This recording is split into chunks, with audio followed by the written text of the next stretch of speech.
মাটি সহ্য করতে পারেনি, রাগে ফেটে গিয়ে তাকে গিলে ফেলল। একসময় সে বলেছিল, এই সব আমারই কষ্টে, আমারই জ্ঞানেই অর্জন হয়েছে।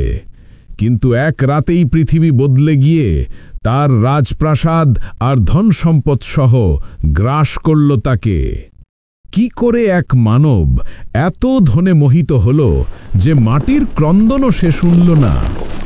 অহংকারের ভার মাটিও সহ্য করতে পারেনি, তাই এক রাতেই পৃথিবী গিলে নিল তাকে। অথচ সেই ধন আজও লুকিয়ে আছে, কিন্তু মালিক নেই।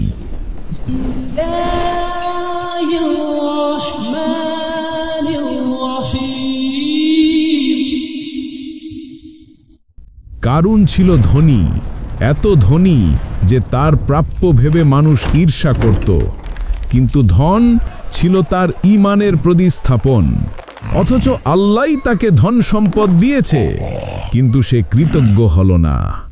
বরঞ্চ সে বলেছিল, এই সব আমারই কষ্টে, আমারই জ্ঞানেই অর্জন হয়েছে। যে মানুষ বলেছিল, এ আমার জ্ঞানেই অর্জিত, আর আল্লাহ বললেন, তাহলে নাও, মাটিই তোমার ঘর। কোরআনে বর্ণিত। অতঃপর আমরা কারুনকে তার প্রাসাদ সহ ভূগর্ভে প্রথিত করলাম। সূরাত আল কাসাস, আয়াত ৮১। মাটির রাগ?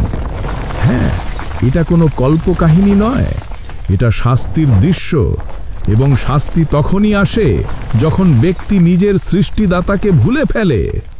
সূরাত কাসাসের ৭৮ আয়াতে কারুন বলল, এ সম্পদ আমি আমার জ্ঞান বলে পেয়েছি। সে কি শেষ মুহূর্তে অনুতপ্ত হল?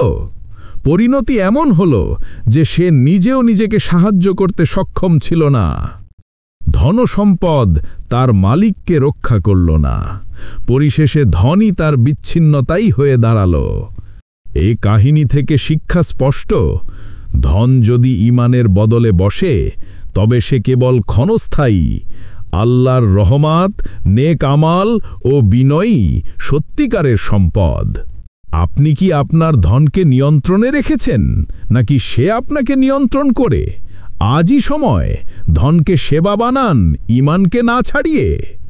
মাটির রাগ কেবল কারুনের জন্য ছিল না, এটা সকলের জন্য সতর্কবার্তা। ফলো, লাইক, কমেন্ট করুন, যেন এমন আরও কন্টেন্ট আপনার কাছে পৌঁছে যায়।